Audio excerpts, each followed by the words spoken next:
Throughout the Bible, God continually reminds us about walking in the characteristics of righteousness, meaning doing the right thing, to love God with all your heart, all your soul, and all your mind, and to love your neighbor as you love yourself. And it's important that we remember these things. Sometimes we get taken away or we get taken back based on the environments that we're living in. And what we do is we allow the environments to dictate, how we feel toward each other.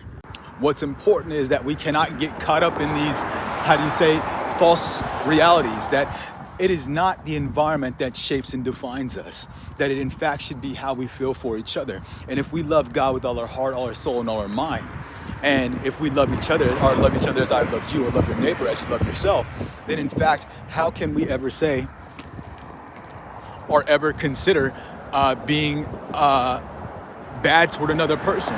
There's a verse in the Bible from 1 Peter chapter 4, verse 20 that says, if any man says he loves God and yet is hating his brother, he is a liar.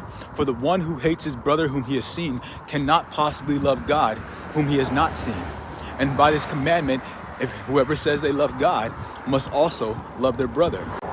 But this is the problem, that we have become so confined to the world and the ways in which the world operates that we've forgotten what it means to live as people living by good characteristics and values. There are a lot of people who will say you just can't be good, but I would question that by saying there's a verse in Romans that says, when people of a nation who do not have law do by nature the things of the law, these people, although not having a law, are a law to themselves. They're the very ones that demonstrate the law to be written in their hearts. They are being accused and even excused by it. There is no reason whatsoever that we as people should have conflicting issues, because regardless of whether you believe in God and believe in Jesus or believe in just the moral characteristics that have been written in your heart, you in fact have some sense of morality and kindness in you. But getting to this, the reason I started this,